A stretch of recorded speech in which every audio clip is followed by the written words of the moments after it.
आज वक्फ बोर्ड संशोधन बिल संसद में पेश हो सकता है। मोदी सरकार वक्फ बोर्ड संशोधन बिल पेश कर सकती है। तो कैबिनेट से वक्फ एक्ट में 40 से ज्यादा बदलावों को मंजूरी मिली है। वक्फ की संपत्ति छीनने के लिए यह संशोधन है, ऐसा बयान ओवैसी ने दिया। उन्होंने कहा कि संशोधन का उद्देश्य धार्मिक स्वतंत्रता छीनना है। बीजेपी वक्फ बोर्ड को खत्म करना चाहती है।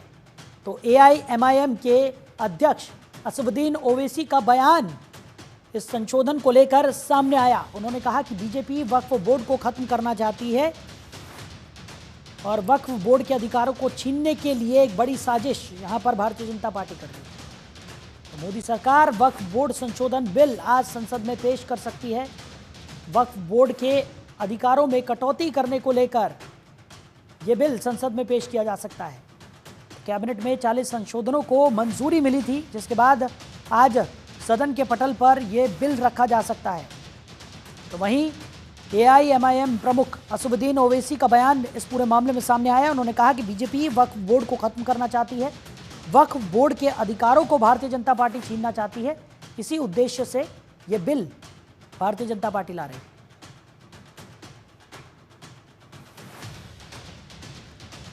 खबर पर ज्यादा जानकारी के साथ हमारे सहयोगी नंदन श्रीवास्तव हमारे साथ जुड़ गए। नंदन, वक्फ बोर्ड को लेकर कई बार सवाल खड़े हुए हैं और अब यह निकलकर सामने आ रहा है कि मोदी कैबिनेट जो है वो वक्फ बोर्ड के अधिकारों में कटौती को लेकर यह बिल आज सदन के पटल पर रख सकती है।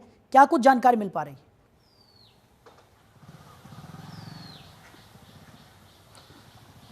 अब बिल्कुल देखिए साहिल, 2013 वक्फ बोर्ड संशोधन 2013 जिसमें 40 संशोधन करने की तैयारी उत्तर प्रदेश केंद्र सरकार कर रही है। केंद्र सरकार आज उसको विधेयक पेश कर सकती है, जिसको लेकर राजनीतिक नज़र होने लगी है। कहीं ना कहीं जो असदुद्दीन ओवैसी हैं वो इस पर सवाल खड़े कर रहे हैं, तो मुस्लिम पर्सनल लॉ बोर्ड भी इस पर सवाल खड़े कर रहा है। वो कह रहा है कि ऐसी संपत्तियाँ जो वक्फ बोर्ड के पास है, अगर संशोधन होता है तो वो संपत्ति सरकार हड़पने की तैयारी में है और इसी वजह से ये वो जो विधेयक है, ये जो संशोधन है वो लाने की तैयारी कर रही। तो देखना दिलचस्प होगा कि इन तमाम सवालों पर जो केंद्र सरकार है वो क्या जवाब देती है। हालांकि मुस्लिम लॉ जो पर्सनल लॉ बोर्ड है वो कहती है, इस तौर पर वक्फ बोर्ड कह रही है कि हम इसे एक्सेप्ट नहीं करेंगे, हम इसको किसी तरह से कबूल नहीं करेंगे। वहीं राजनीति की अगर बात करें तो एआईएम प्रमुख जो असदुद्दीन ओवैसी हैं वो साफ तौर पर कह रहे हैं कि सरकार सीधे तौर पर जो हमारी जो फ्रीडम है वो छीनना चाहती है, हमारे जो संपत्तियां हैं वो छीनना चाहती है, हमारे अधिकार जो है वो छीनना चाहती है। 40 संशोधन करके कहीं ना कहीं सरकार सीधे तौर पर मुस्लिमों के अधिकार क्षेत्र में हस्तक्षेप करना चाहती है। जी नंदन, बिल्कुल तमाम तरीके की बातें यहां पर असदुद्दीन ओवैसी ने कही हैं, लेकिन सवाल अब भी यही बना हुआ है कि वक्फ बोर्ड पहले भी कई तरह के सवाल खड़े किए गए हैं। वक्फ बोर्ड के जो अधिकार हैं उनको लेकर भी कई बार मुस्लिम समाज के लोगों ने ही आवाज मुखर की है और यही कारण है कि मोदी कैबिनेट अब जो है वो इस फैसले पर पहुंची है कि कई बड़े संशोधन यहां पर जरूरी हैं। ऐसे में वक्फ बोर्ड के कई अधिकार जो हैं उनमें कटौती यहां पर हो जाएगी अगर ये बिल जो है वो पास हो जाता है। सदन के पटल पर आज ये बिल रखा जाएगा। हालांकि विरोध के स्वर जो हैं वो अभी से ही उठने लगे हैं, लेकिन अगर ये सदन के पटल पर ये बिल रखा जाता है और ये पास हो जाता है, उसके बाद तमाम जो चीजें हैं उनमें बड़े बदलाव यहां पर देखने को मिलेंगे।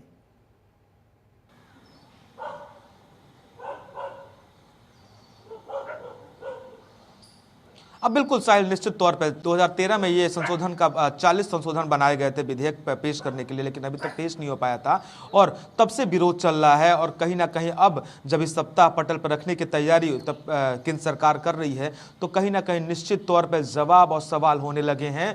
जो वक्फ बोर्ड के जो प्रवक्ता है तमाम सवाल खड़े कर रहे हैं, साथ ही साथ राजनीति भी इस पर शुरू हो गई है। एआईएम प्रमुख जो असदुद्दीन ओवैसी हैं वो साफ तौर पर कह रहे हैं कि हमारा अधिकार क्षेत्र छीनने की कोशिश सरकार कर रही है। तो अब सबसे बड़ा सवाल है कि जो 40 संशोधन सरकार की तरफ से करके विधेयक को किया जा रहा है, कहीं ना कहीं उस जो 40 संशोधनों में क्या वाकई में जो सवाल खड़े किए जा रहा है वक्फ बोर्ड की तरफ से, क्या सवाल जो खड़े किए जा रहा है असदुद्दीन ओवैसी की तरफ से वो सही है, लाजमी है। हालांकि इस पे जवाब सवाल जरूर होगा जब विधेयक पेश होगा, तो कहीं ना कहीं विपक्ष भी इस पे सवाल खड़े करेगा और कहीं ना कहीं इस पे जवाब देने की तैयारी केंद्र सरकार भी कर रखी है कि इन विधेयक को पेश करने के लिए क्या क्या मूलभूत सुविधाएं जनता जनमानस तक पहुंचेगी। अगर इसमें संशोधन होता है तो निश्चित तौर पे क्या क्या इस विधेयक के माध्यम से लाभान्वित होगा, ये सभी स्तर से केंद्र सरकार ने तैयारी कर रखी है। वहीं अगर सवाल जवाब करने की बात करें तो वक्फ बोर्ड के जो भी लोग हैं मुस्लिम लॉ पर्सनल बोर्ड के, वो सवाल खड़े कर रहे हैं। वो कह रहे हैं कि हमारा अधिकार छीनना चाहती है सरकार, हमारी संपत्तियां हड़पने की तैयारी में सरकार है